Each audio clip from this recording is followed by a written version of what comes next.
우리는 대강절을 맞이해서 오늘 세 번째 주일을 맞이했습니다.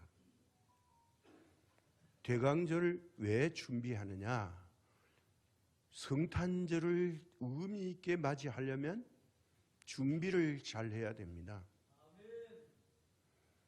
우리가 축구 경기를 보고 야구 경기를 보고 모든 운동 경기를 보지만 선수들이 게임이 시작되기 전에 반드시 워밍업을 합니다. 그거 안 하면 넘어지면 크게 다칩니다. 넘어져도 몸이 반응을 잘해서 가볍게 다치기 위해서는 반드시 워밍업을 해야 합니다. 우리가 25일 성탄절 되면 그냥 예배 드리면 뭐 성탄절이겠지 이렇게 생각하기 쉽죠. 그런데 그렇지 않습니다. 철저하게 준비하고 성탄절을 기다리는 사람에게는 또 다른 성탄절의 의미가 있을 것입니다. 하나님도 오랫동안 계획을 세우시고 이제 하나님의 아들로 이 땅에 오실 예수님을 보내시기 위해서는 이 성탄절의 의미를 크게 하기 위해서 이제 이 예수님이 오실 메시아가 맞다는 증인이 필요한데 그 증인을 이미 하나님이 먼저 준비하시고 오늘 한 가정을 통해서 이 성탄절을 준비하는 하나님의 기록을 오늘 누가복음 1장에서 볼 수가 있습니다. 오늘 우리는 누가복음 1장 5절에서 17절까지만 말씀을 읽었지만 누가복음 1장은 긴 문장으로 되어 있습니다. 6절을 보면 이 두 사람이 하나님 앞에 의인이라는 기록이 있습니다. 이 말은 무슨 말인가 하니 사람이 볼 때는 의로운 사람이 아니라 하나님이 보실 때 의로운 사람이라는 뜻입니다. 사람이 볼 때 저 사람 참 괜찮아. 저 사람은 법 없이도 살 수 있어. 인품이 좋아. 사람에게 많은 칭찬을 받는 사람이 있습니다. 그런데 하나님이 보실 때에는 칭찬을 할 수 없는 사람일 수도 있습니다. 그래서 우리는 겉사람, 껍데기 육체가 사람들에게 존중받고 인정받으려고 노력을 많이 합니다. 그래서 야누스가 됩니다. 이중적인 사람. 그래서 사람들이 있으면 굉장히 친절한 척하고 말을 잘하고 겸손한 척하는데 돌아서면 전혀 다른 내색을 합니다. 내가 좋아서 그런 줄 아냐? 존경 없는 이 친절은 바로 이중인격인 겁니다. 내 유익을 위해서 그 사람을 최대한 이용하기 위해서 하는 이런 행동은 이거는 이율 배반적인 겁니다. 이익을 위해서 하는 겁니다. 그래서 가만히 보면 압니다. 사람이 없을 때와 있을 때 그 사람의 행동을 보면 완전히 달라집니다. 이걸 가정에서 만약에 남편이나 부인이 봤다면 아이고 꼴값 떠네 이렇게 말합니다. 나한테 잘하지. 이렇게 되면 가정이 행복할 수 없습니다. 왜냐하면 기준이 자기가 되기 때문에 그렇습니다. 이 표준이 다르죠. 하나님의 표준과 사람의 표준이 전혀 다릅니다. 그런데 사람의 표준으로는 괜찮은데 하나님의 표준으로 엉망진창인 사람들, 그런 가운데 오늘 한 가정과 두 사람의 이름이 등장합니다. 바로 하나님의 표준으로 보니까 의로운 사람들이다 이렇게 말합니다. 그 주인공의 이름이 남편은 사가랴요, 부인은 엘리사벳입니다.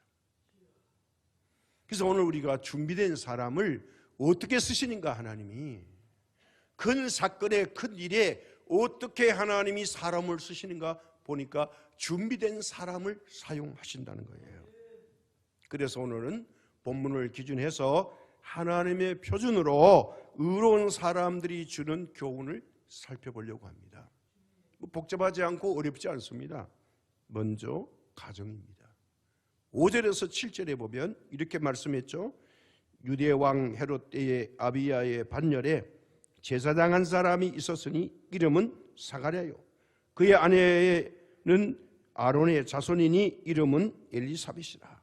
이 두 사람이 하나님 앞에 의인이니 주의 모든 계명과 규례대로 흠이 없이 행하더라. 엘리사벳이 잉태를 못하므로 그들에게 자식이 없고 두 사람의 나이가 많더라. 자, 한 가정을 소개합니다. 누가복음 1장에서. 자, 그런데 이 사람들이 참 귀한 분들인데 하나의 치명적인 약점이 있는데 뭐냐? 결혼해서 나이가 많을수록 아들이 없고 자식이 없다 이거예요. 자식이 없었다. 이게 약점입니다. 자식이 있고 많고 없고의 선택이 아니라 하나님이 보실 때는 의인이라는 그 칭호를 얻는 건 뭐냐? 바로 경건한 가정이었다는 거예요.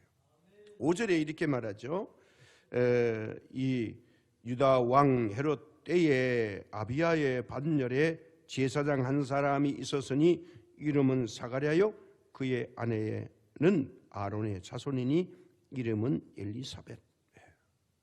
엘리사벳은 유럽의 유명한 상표 이름도 되기도 합니다. 왜냐하면 우리 기독교 문화가 많이 배어 있어서 그래요. 이 의로운 사람 사가랴의 가정은 경건했다는 거예요. 하나님 잘 믿고 사는 가정이라는 겁니다. 자, 유대 땅 2000년 전에 제사장이 한 사람 있었는데 그 사람은 아비야의 반열에 속한 사가랴라고 하는 제사장이 있었는데 이 제사장은 우리가 잘 아시는 대로 하나님의 성전에서 이제 봉사하고 헌신하고 섬기는 직책을 가지고 있습니다. 그런데 성경의 예수님 당시에 그 예수님의 말씀을 종합해 보면 놀랍게도 예수님이 가장 아주 극명하게 책망하는 그룹이 있는데 그게 바로 뭐냐? 제사장 그룹 사두개인들입니다.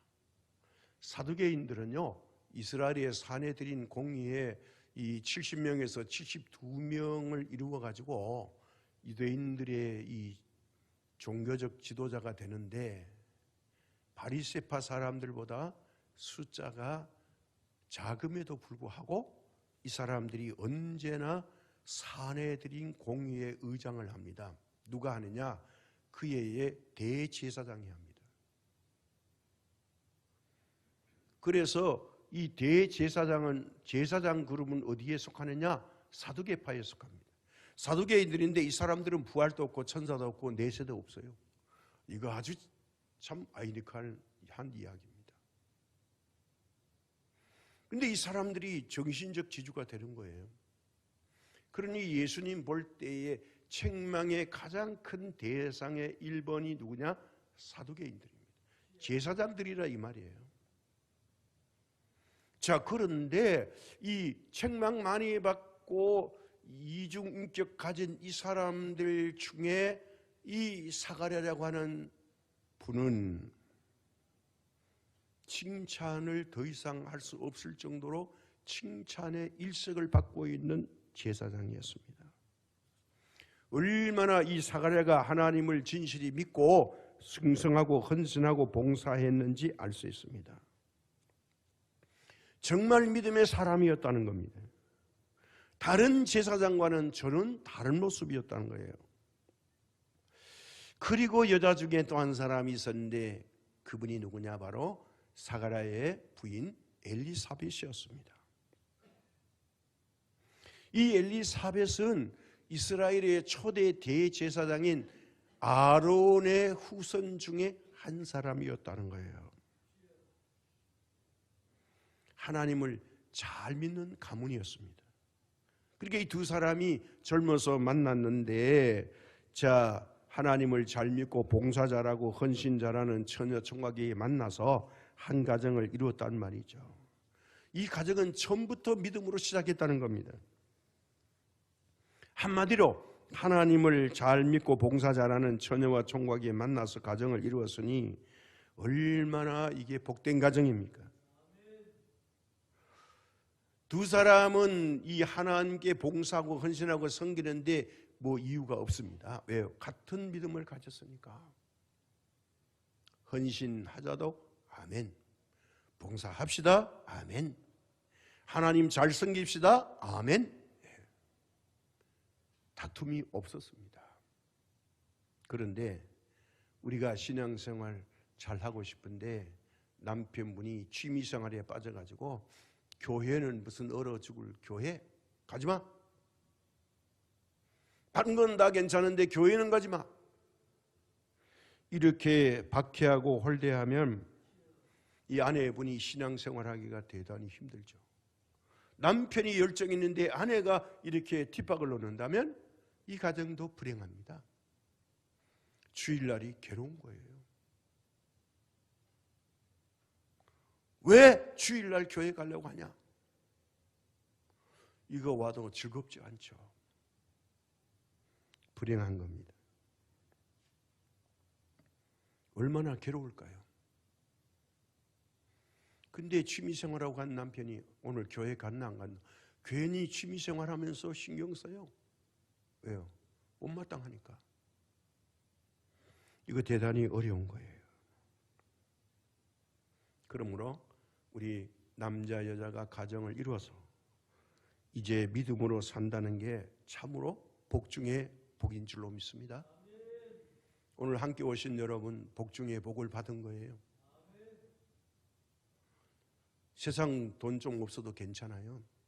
영적으로 하나 되면 앞으로 닥칠 모든 일에 여러분은 승리합니다. 왜냐하면 부부가 같이 맡기면 하나님이 함께 하실 것이기 때문에 그렇습니다. 오늘 이 사가랴와 엘리사벳의 가정에 하나님이 그 일을 행하신 겁니다. 그래서 가정이 중요한 겁니다. 믿음의 가정을 하나님이 준비하고 계셨다는 거예요. 두 번째는 순종입니다. 알만 뭐예요? 행하지 않으면 아무 의미가 없어요. 자, 6절입니다. 이 두 사람이 하나님 앞에 의인이니 주의 모든 계명과 규례대로 흠이 없이 행하더라. 남편 사가랴도 의인이요 부인 엘리사벳도 의인인데 주의 계명과 규례대로 행하여 흠없이 살았다, 그 말이에요. 계명이 무엇이고 규례는 무엇이고 율법은 무엇일까요? 이게 우리가 성경에 자주 나오죠. 특히 로마서에서 많이 강조하는데, 자, 이렇게 뭐 그게 무슨 말인가 하고 의아스러운 분들은 좀 짧게 설명을 드린다면 이렇게 이해하시면 좋겠습니다. 율법이라는 것은 하나님의 말씀 전체를 의미합니다. 그리고 그러면 계명이라는 게 뭐냐? 이 계명이라는 말은 이 하나님의 법 전체의 한 조목 한 조목을 가리키고, 그러면 또 규례는 뭐야? 우리 지방자치단체에서 규례를 가지고 있죠. 지방 세칙 뭐 이런 말도 합니다. 세세하게 요걸 어떻게 해야 되는지를 이제 설명하는 게 규례고 세칙입니다. 계명을 시행하는 데 필요한 이 세칙들인데 이것을 이 사가랴와 엘리사벳이 잘 하나님의 계명을 철저히 잘 지켰다는 거예요. 하나님이 원하는 법을 범하지 않고 잘 지켰다. 이게 굉장히 어렵고 쉽지 않은 일이거든요. 그래서 성경에서 하지 말라 하면 두 사람이 안 했고, 하라 하면 이걸 철저히 지켰다는 거예요. 이걸 이름하여 뭐라고 그랬냐? 순종이라고 합니다. 할 것은 하고 안 할 것을 안 하는 것이 순종이라는 거예요. 두 사람이 철저하게 하나님 앞에 이렇게 잘 지키는 가정이니 이렇게 순종까지 하니 얼마나 복 있는 가정인가를 알 수가 있습니다. 말씀대로 사는데 이견이 없다. 성경에서 의로운 가정이라고 하였습니다. 그러나 하나님 편에서 보면요, 의로운 가정이라고 해도 이거 율법적인 의지, 이 율법적인 의로는 구원과는 상관이 없습니다. 율법의 의로 구원을 못 받습니다. 그러면 왜 율법으로 살아야 되는데요? 여러분이 질문할 수 있죠. 율법의 의로는 구원을 얻지 못하지만 우리가 잊지 말아야 될 대목이 뭐냐? 이걸 한문으로 간과하면 안 된다는 말을 쓰죠. 자, 유식하게 문자 쓸 게 아니라요, 무식하게 얘기합시다. 자, 하나님의 은혜를 받았으니 그냥 그 은혜를 무시하고 아무렇게나 내 마음대로 사는 게 아니라는 거예요. 이런 은혜를 입었으니 이제 하나님이 요구하는 말씀대로 사는 것이 하나님의 은혜라는 거예요. 말씀을 이루는 겁니다. 구원받은 은혜를 감격으로 지키는 것이 우리의 사명이라는 거예요. 이거 은혜 까먹지 않는 거예요. 공로 없이 구원받았으니 이 하나님의 은혜를 감사해서 할 것은 하고 하지 말 것은 안 합니다. 이것이 뭐냐? 하나님의 은혜로 구원받는다는 거예요. 이걸 요구하는 거예요. 그래서 로마서에서 사도 바울이 우리가 믿음으로 구원받는다는 게 바로 그 말씀이에요. 그런데 사두개인들과 바리새인들은 뭘 했느냐? 율법의 의를 이뤘다는 거예요. 철저히 성경 말씀이 원하는 걸 했는데 이게 이중인격으로 했다는 거예요. 껍데기만 했지 속 사람 영적으로 한 게 아니다. 그래서 화 있을진저 사두개인과 율법학자들과 바리새인들이요, 예수님이 책망하는 겁니다. 왜? 순종이 없다는 거예요. 그래서 구원을 얻었으니 이제는 하나님의 법을 지키고 순종하는 겁니다. 이것이 하나님을 사랑하는 증거라고 말합니다. 사무엘상 15장 22절에 이런 말씀이 있죠. 사무엘이 이르되 여호와께서 번제와 다른 제사를 그의 목소리를 청정하는 것을 좋아하신 같이 좋아하시겠나이까? 순종이 제사보다 낫고 듣는 것이 순양의 기름보다 나으니. 사울 왕이요, 사무엘 선지자가 와서 제사를 드리기로 했는데 일주일 동안 기다려도 안 오는 겁니다. 사람들이 막 흩어집니다. 사무엘 선지자가 와서 제사를 드려줘야 되는데 안 드려주니까 사람들이 드디어 낙심하고 흩어지는 이걸 보고 제사장이 드려야 할 이 번제를 왕이 드리면 안 되는데 사울 왕이 드려버립니다. 왜요? 조급한 나머지. 그런데 자기가 번제의 제사를 딱 드리자 마치자마자 사무엘이 나타납니다. 나타나더니 오늘 사무엘상 15장 22절에 이 말씀을 선포합니다. 왜 하나님이 원하는 율례를 버리고 이제 제사장이 드려야 할 번제를 왕이 드리느냐? 이거 하나님이 보시고 당신을 왕위에서 끌어내릴 거야.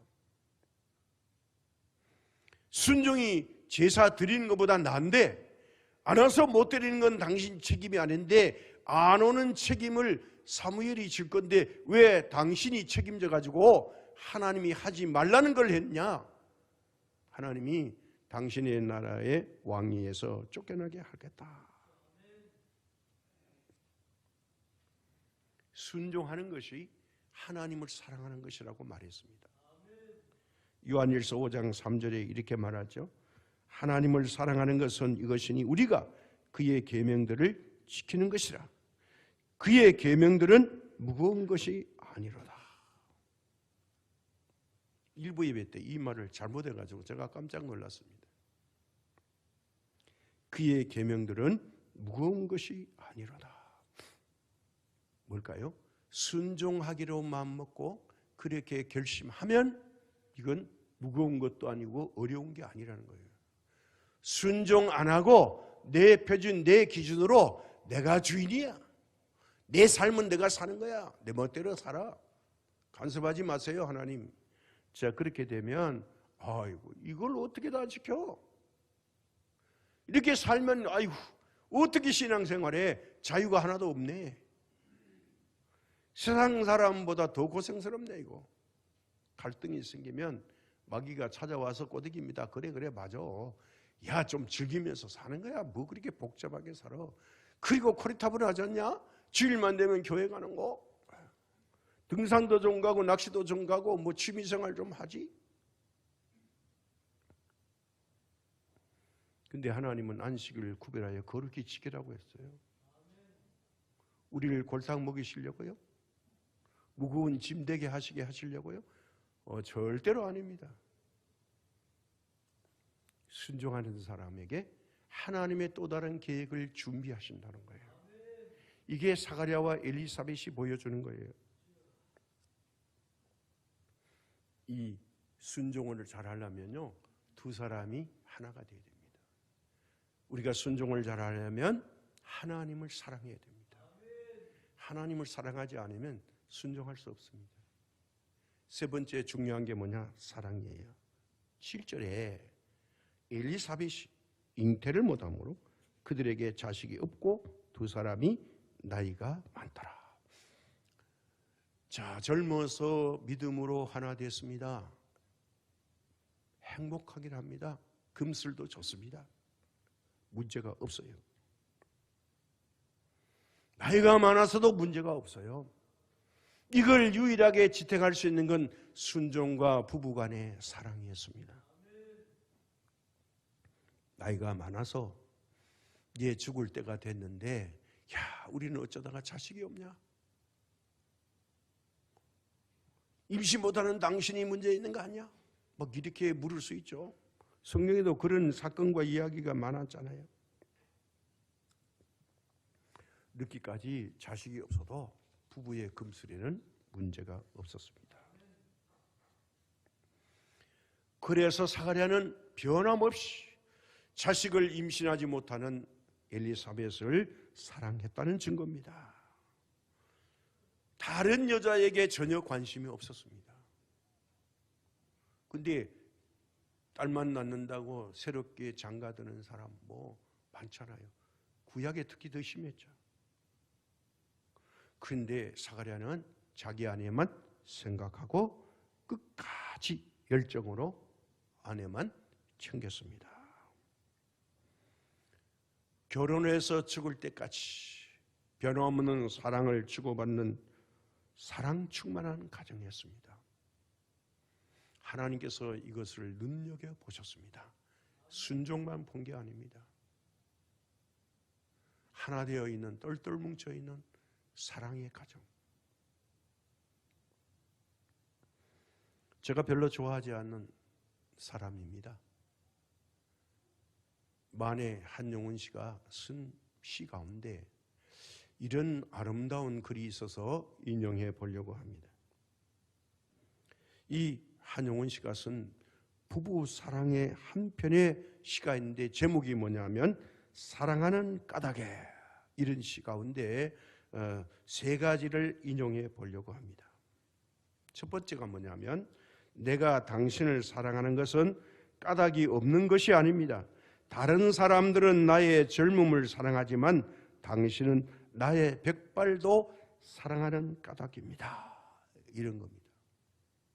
무슨 말인가 하니 세상의 모든 사람들은 나이 젊었을 때 그 젊은 얼굴, 뭐 문자로 말하면 홍안, 자, 이런 얼굴 보기 때문에 정말 멋있다. 그래서 사랑했는데 아이고 늙어 보니 뭐 쭈그렁 방탱이 내천쩌다 그리고 쭈글쭈글한 거 보니 아이고 꼴 좋다. 저 얼굴 보기 싫어.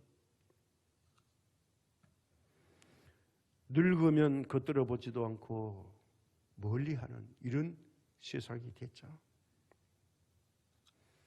이 시 가운데 우리가 주는 은혜는 뭐냐 하면 부부 생활 중에 당신은 나의 젊음도 사랑했지만 나의 백발도 사랑하는 까닭에 내가 당신을 사랑한다는 뜻이에요. 젊어서 좋고 늙어서 더 좋고 이런 거. 그렇기 때문에 사랑한다는 거예요. 두 번째는 뭐냐면 내가 당신을 그리워하는 까닭이 없는 것은 아닙니다. 다른 사람들은 나의 웃음을 사랑하지만 당신은 나의 눈물도 사랑하는 까닭입니다. 자, 이게 현실적인 이야기죠. 사람들은 웃는 얼굴, 방글방글 생글생글 웃는 얼굴을 좋아합니다. 그래서 스마일 사진 찍을 때도 그렇고 왜 화났냐, 얼굴이 찌푸리냐, 햇볕 때문에 그런데도 사람들이 사진사는 착각하면서 좋은 화면 얻으려고 그러죠. 그런데 사실 웃는 얼굴이 낫죠. 울고 짜증내고 불평하고 역정내는 사람을 사랑하지 않습니다. 근데 부부가 일생을 살면서 맨날 웃고 사랑한다는 소리만 하고 사는 게 부부가 아니죠. 때로는 뭐 짜증도 내고 원망도 하고 뭐 불평을 쏟아내기도 하죠. 속상해지면 바가지도 박박 끓고 그러죠. 몇 개씩 깨 먹기도 하고. 그렇게 할 때도 있지만 그러나 그게 전부가 아니고 흘리는 눈물까지도 사랑하게 된다는 말입니다. 그 말이 뭐예요? 그 순간만 지나면 내가 당신을 그리워한다는 거예요. 그래도 우리 남편이야. 그래도 우리 아내야. 그래도 내 친구야. 이렇게 오히려 그 사람의 떠나고 보고 곁에 없으니 그리워한다는 거예요. 그리워하는 까닭이 있다는 거예요. 무엇 때문에요? 눈물을 사랑하기 때문에, 약함을 사랑하기 때문에, 우리 두 부부의 자식 없는 약함을 사랑하기 때문에 그래도 아내도 남편도 그리워한다는 거예요. 이게 가정의 사랑이라는 겁니다.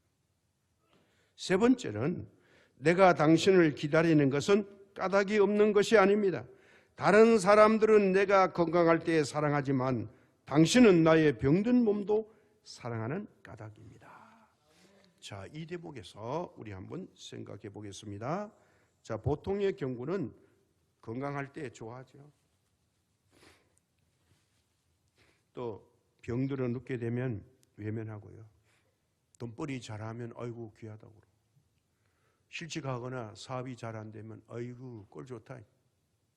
돈벌이도 못하는 주제에 뭘 병들은 주제에 이렇게 해서 구박할 수 있습니다. 매우 현실적이죠. 젊을 때는 활동력이 강하고 늙으면 몸이 불편해서 이게 체력이 떨어지면 거동이 불편하죠. 그런데 이런 부족함을 모두 다 덮어주고 이게 무색하게 만드는 것이 하나인데 그게 뭐냐? 사랑입니다. 부족함을 보고도 아끼고 이해하고 내가 사랑해야 된다는 그런 의무감을 가지는 이 사랑이 최고의 사랑이죠. 병든 남편 내버리고 도망간다. 병든 아내 보고 못 본 채 한다 버린다. 이건 사랑이 아닙니다. 좋을 때에 단물만 빨아먹고 쓴물은 뱉어버리는 거죠. 자, 이런 사랑을 세 가지를 오늘 본문에 적용해 보면요, 사가랴와 엘리사벳이 바로 이런 부부였다는 거예요. 그들은 일평생 오랫동안 살아오면서 젊음을 다 갖고 지금은 늙음만 남았습니다. 이제 뭐 희망이 없는 겁니다. 끝난 것 같습니다. 왜냐하면 1장 7절에 이렇게 말했죠. 엘리사벳이 잉태를 못하므로 그들에게 자식이 없고 두 사람의 나이가 많더라. 후계자가 없다는 거죠. 이 두 사람은 젊음만 사랑했을 뿐만 아니라 늙음까지도 사랑했습니다. 이 두 부부가 여기까지 오는데 맨날 웃고 즐기고 얼굴 쳐다보고 이쁘다만 했겠습니까? 그렇지 않았겠죠. 울고 불고 불만이 있을 때도 있었을 텐데 때로는 눈물까지도 흘렸을 터인데 말입니다. 그러나 그 울고 불고 눈물까지도 부부가 서로 사랑했습니다. 이렇게 보면 하나님 편에서 사가랴의 가정은 경건한 가정, 순종의 가정, 사랑의 가정이었습니다. 자, 이런 가정으로 하나님께 인정받으니 드디어 이런 가정에 하나님이 가정을 잘 지키고 문제가 될 뻔한 자식 문제를 넘어선 이 제사장 직무에 가장 충실히 제사장의 자기 직무에도 책망할 것이 없는 사가랴에게 하나님이 천사장 가브리엘을 보내서 하나님이 준비한 아들을 선물로 주시겠다고 약속합니다. 이게 놀라운 거예요. 우리 인생은 끝까지 살아봐야 됩니다. 17절에 그가 또 엘리야의 심령과 능력으로 주 앞에 먼저 와서 아버지의 마음을 자식에게 거스리는 자를 의인의 슬기에 돌아오게 하고 주를 위하여 세운 백성을 준비하리라. 준비하리라. 누가요? 사가랴와 엘리사벳의 아들로 올 요한이 이 일을 준비하는 사람으로, 준비된 사람으로 하나님이 보내시겠다는 거예요. 누구를 통해서요? 천사장 가브리엘을 통해서 너가 가서 이 제사장 직무를 충실히 하는 사가랴에게 이 말을 전해줘라. 이 말을 들은 향단 우편에 선 가브리엘을 보고 사가랴가 깜짝 놀라가지고 아이고 뜬금없이 이게 무슨 소리야? 그런데 의미심장한 말씀이 있죠. 그가 평소에 간구하였더라. 하나님 아들 하나 줬으면 좋겠는데요. 그 기도는 사가랴가 했다는 거예요. 내 간구함이 하나님께 들린지라. 자, 이 사가랴가 응답받는데요, 시간이 굉장히 많이 걸렸어요. 그런데 응답이 드디어 왔어요. 준비된 사람에게 끝까지 기도했다는 거예요. 하나님은 너의 그 기도의 응답, 세례 요한을 통해서 예수 그리스도를 소개하는 준비된 사람을 보내주셨습니다. 자, 이 소식을 이 사가랴와 엘리사벳에게만 준 게 아니라 6개월 후에 드디어 유대 땅 처녀 성모 마리아에게도 같은 말을 전해줍니다. 자, 결혼한 가정의 세례 요한, 약혼만 한 가정의 성모 마리아에게 이 놀라운 준비된 사람 중에 또 한 사람 마리아에게 같은 가브리엘 천사장이 이렇게 말합니다.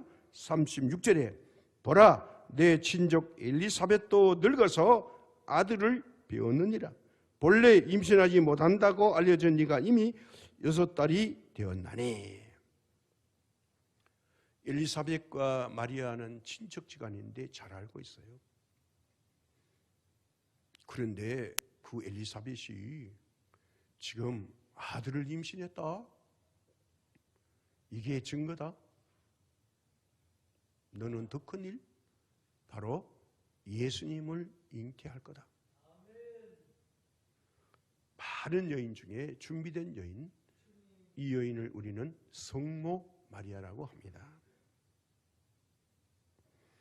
오늘 대강절을 맞이해서 우리가 다시 오실 예수님을 맞이할 수 있는 준비된 성탄절이 되시기를 예수님의 이름으로 축복합니다. 그냥 성탄절이 아니라 우리는 이미 초림의 예수님을 기다리는 게 아니라 재림의 예수님을 기다리기를 주님의 이름으로 축복합니다. 이제 2000년이 지나서 다시 오실 재림의 예수님을 기다리는 이 시대에 과연 준비된 사람들은 그러면 누구일까요? 저는 단연코 이렇게 말씀드립니다. 바로 여러분과 저입니다. 재림의 예수님을 맞이할 준비된 사람들이 이 시대에 다 되시기를 다시 한번 예수님의 이름으로 축복합니다.